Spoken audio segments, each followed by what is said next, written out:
Hello. Welcome back. This is Max Mora. Hey, today I have two very special stories from a very special publication called the Tokyo Reporter, tokyoreporter.com. It's been kind of dormant and quiet for a while, but recently, in the past few weeks, its founder and publisher, Brett Bull, has revived it. And so I'm going to give you two stories. That one came out July 19th, a few days ago, and the other came out July 20th. The first one is about drugs. The second one is murder. Okay, so, well, you might guess by the name. Let's take a look at Brett. I think I have a photo of him here. Aha. This photo is from an April 2016 interview with the Washington Post. So I'll put the link to that article or the archive link in the description below. But let's get started on the story. So we're going to deal with this one, the Tokyo Reporter. So what we have is 6 Vietnamese nabbed over marijuana growing operation in 3 prefectures.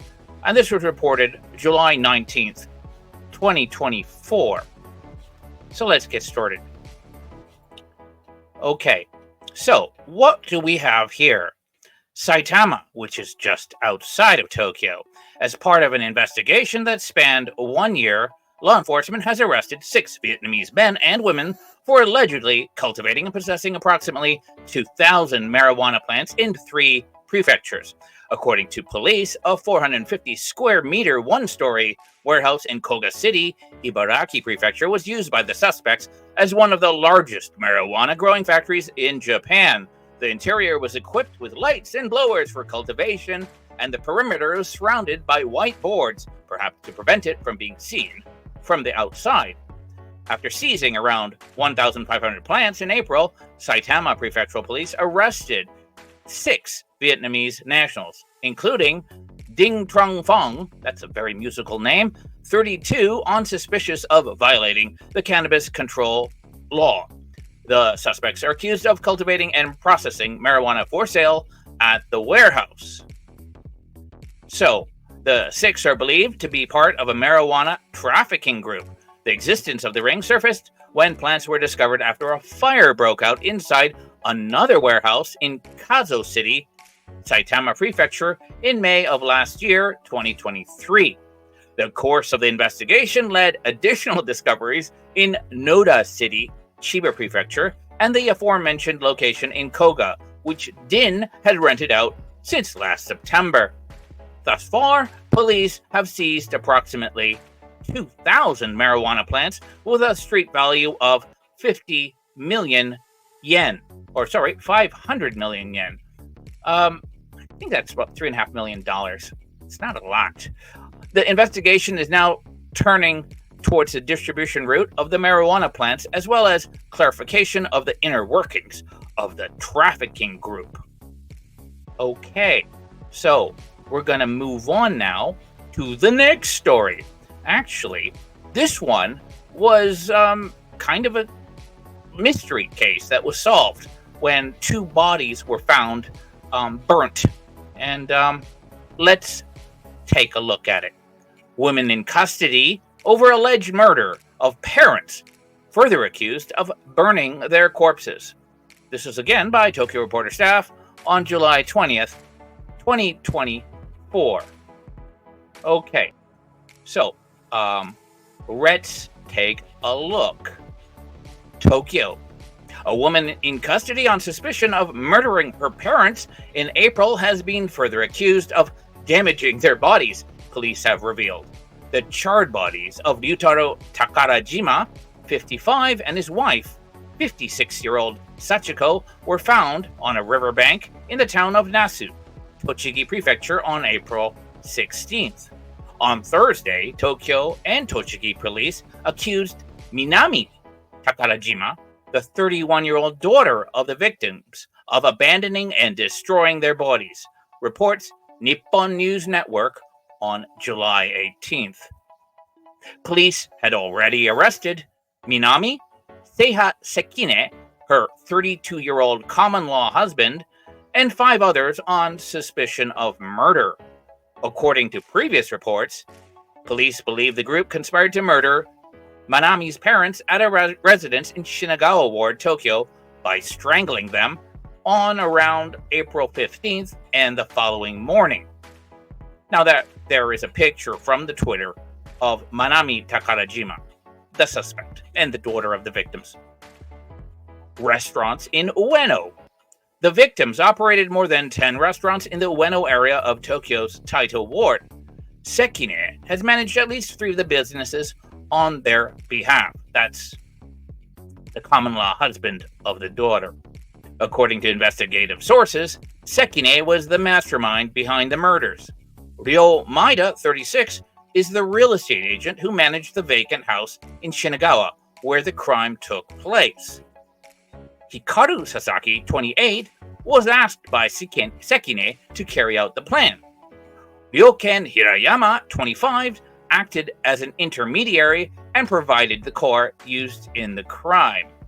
After Maeda drove the couple from Ueno to the vacant home in Shinagawa on the evening of April 15th, they came into contact with Kang Gwang-gi, that is a Korean name, 20, and Kirato Wakayama, a 20-year-old former child actor. Kind of reminds me of someone who calls himself a former child actor. I can't remember who. Anyways, let's continue. At some point during the journey to the residence, the couple was induced to consume a drink laced with sleeping pills. Hirayama, Maeda, Kang, and Wakayama then allegedly murdered the couple by strangling them with an electrical cord in the garage. So it looks like a team effort. On the morning of April 16th, the burned bodies of the couple were found on the Nasu riverbank, with their hands bound and their heads wrapped in plastic bags. They were lying on their backs in an X shape. Police believe the bodies of the couple were set ablaze with gasoline after the murders. Okay. So, what you have here is a photo of, on the left-hand side, you have that common-law son-in-law, I guess. Seiha Sekine on the left with the glasses and the mustache and the little pedo goatee. And on the right is what could have been his future father-in-law, the victim, Ryutaro Takajima. Yes. Quote, I might have been involved. Quote. On the morning of April 17th, Hirayama turned himself into the Osaki police station, located near the residence in Shinagawa. Quote, I might have been involved in the incident, he told police at the time. The same month, police arrested Hirayama and Sasaki on suspicion of destruction of a corpse. Kang and Wakayama were accused of the same crime the following month. Arrests of Maeda and Sekine later followed. Now, Manami's father was a chairman of a restaurant management company. She was a director. In January, Sekine got into a dispute with a couple over the management of the company.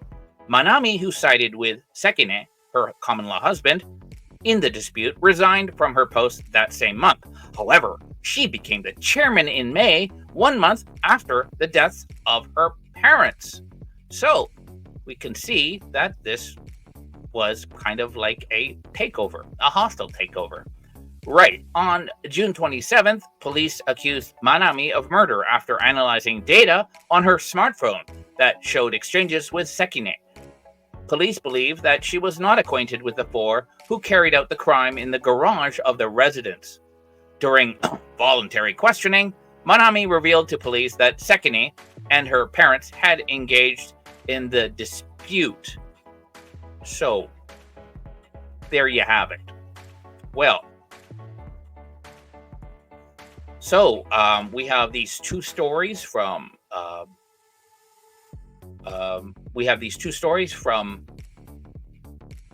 Tokyo Reporter, and I hope you like this. It's kind of an interesting. It's a kind of an interesting comeback. So, if you want to see more of these stories, because there's been quite a few in the past 2 or 3 weeks, You just need to go to tokyoreporter.com. Also, you could follow Brett on Twitter. I think he's on Instagram, but I'm not on Instagram. But you can easily find him on Twitter. He's at Tokyo Reporter. I think it's pretty easy to find. I'll put the links below in the description. Anyways, I'm going to do these on a regular basis. There's a lot more stories there in the past 2 weeks, but I just thought these two, drugs and murder, were the two most interesting and recent ones. Also, there were some that were kind of disturbing, and I think I probably would have been violating the YouTube terms of service somehow. I'm not really fluent in that, so I'm just trying to play it safe. But take a look. Now, one of the things that is really good with Brett is, for a long time, you can read about it in the Washington Post article where he was interviewed, but there are a lot of crime stories that occur in Japan that are not in Tokyo or Osaka. And often they don't even get a lot of attention in Japan at the national level, but certainly not at all outside of Japan. So that's why he started a Tokyo Reporter. He's not just identifying Japanese stories and translating them, but there's also original content. There's an excellent one on cocaine, in an interview with the head of a foreign distribution gang that used to specialize in expats here in Tokyo. So maybe I'll cover that one later. I think I have some original video, but I'll have to ask Brett if that's okay. Anyways, I had a good time. I hope it was good for you too. So, again, if you like this, like it, subscribe. If you have any requests, especially crime stories, you can put them in the comments below, or you can maybe bother Brett in the comments in Tokyo Reporter. That's all for now. Have a good day.